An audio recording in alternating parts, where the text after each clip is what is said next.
Баатыр эне наамы улуу ата мекендик согуш учурунда пайда болгон, анткени ошол кезде өлкөдө калкты калыбына келтирүү маселеси абдан олуттуу жана актуалдуу болуп келген болчу. Бул наам азыр Кыргызстанда да бар, ошол тема боюнча кеп кылмакчыбыз. Ырысалиевтердин үй бүлөсү Бишкектин четинде турат. Элмира 8 баланы тарбиялаган Баатыр эне. Алардын үчөөсү эрезеге жетип, өзүнчө үй бүлө курганга жетишти. Калган жашы жете элек балдар үчүн Элмира айына 4000 сом жөлөк пул алат. Анан ошо газга эле льготам бар, субсидия. 100 кубка жеткен чыгарып беришет. Ал деле эчтекеге жетпейт. Анан айтат элем, светке льгота кылып берсе жакшы болот эле да, светке, сууга. Азыр төрөлгөндөн баштап эле балдарга кошуп атпайбы? Ар бир бала каждый эмеге төлөгүлө депчи. Даже жайкы күнгө да сууга жана антип тиги сугарып атасыңар деп 1,5 ай сайын төлөгүлө дейт да, эми жылда бир жолу. Баатыр эне катары эч кандай мындай эме жок. Жок, андай албайбыз. Баатыр эне эч кандай. Баягы эмелер болот, эми чакырылган күндөрү барып коебуз. Мисалы үчүн энелердин күнүндө барып майрамдап коюшат бир маал. Мартта, 8 мартта майрамдашат, андан сырткары бизге жардам жок. Ал эми өлкөнүн эң бийик тоолуу аймагында, Нарын шаарында Абдилаевтердин үй бүлөсү жашайт.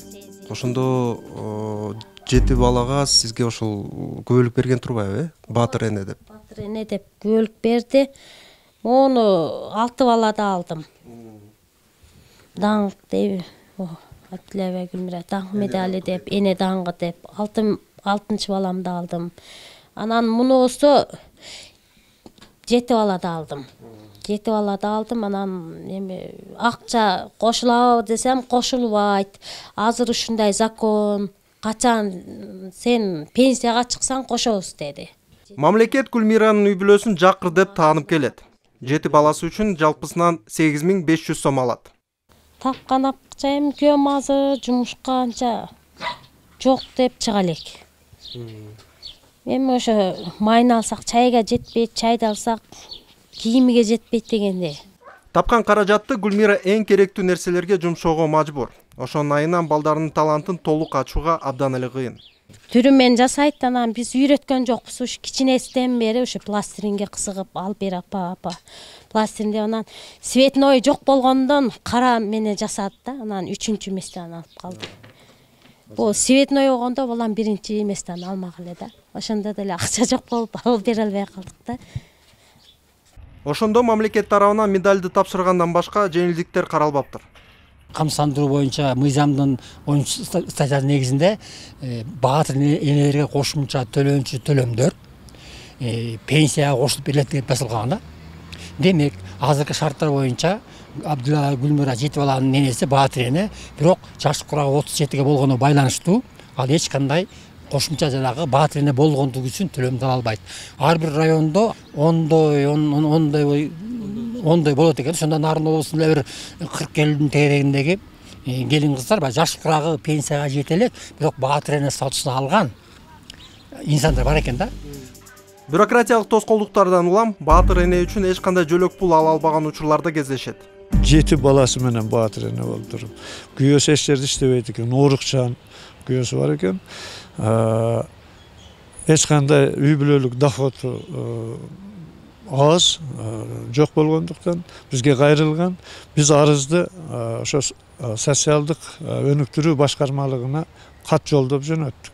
2013-жылы сатылган объему 2-4 Одиссей маркасындагы автомашинасы, жеңил унаасы болгон, ошого байланыштуу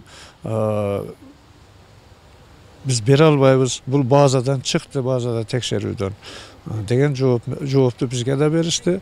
Арыз ээсине да ошондой жооп берип, отказ кылып беришти. Жаңы окуу жылга даярдоо өзгөчө оор учур. Анткени ошондо үй бүлөлүк бюджет ашыкча чыгымга учурай турган кез. Ошо мектептерден кичине жеңилдик каралат, бирок азыр ошо китептер деле жетишпейт да, анан өзүбүз сатып алып бергенге туура келебиз. Ошо мектеп учурунда кичине проблема болот да, каражаттар ананчы. Кийим алып бериш керек, китептерин сатып алып бериш керек. Азыр ошо тетрадь, ручкалар деле мурдакыдай эмес, кымбат баадада азыр. Бүгүнкү күнү баатыр энелерге жөлөк пул төлөөнүн абалы төмөнкүдөй. Кыргыз Республикасында мамлекеттик жөлөк пулдар мыйзамы негизинде баатыр энелерге социалдык жөлөк пулдар чектелет. Эгерде алар пенсиялык камсыздандырууга укугу жок болгон учурда, 55 жашка толгон учурда 2000 сом мөлчөмүндө чектелет. Азыркы күндө 128 баатыр энелер ошо Кыргыз Республикасынын саламаттык сактоо жана социалдык коргоо министрлиги тарабынан жөлөк пул алып келишет.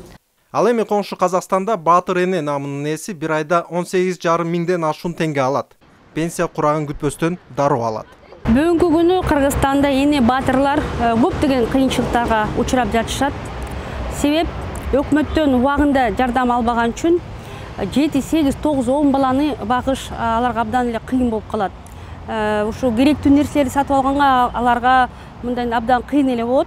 Ошондуктан биздин оюбузча Жогорку Кеңештин деңгээлинде тез арада ушу эне баатырларга өзгөчө жардам түзүү боюнча деген атайын мыйзамдарды карап чыкпаса болбойт. Энеге жана балдарга кам көрүү бул улуттун генофондун сактоо дегенди түшүндүрөт. Мамлекет медалдарды тапшыруу жана коо сөздөр менен чектелбей, аларды материалдык жактан камсыздоо маселесин чечиши керек. Бул учурдун башкы талабы.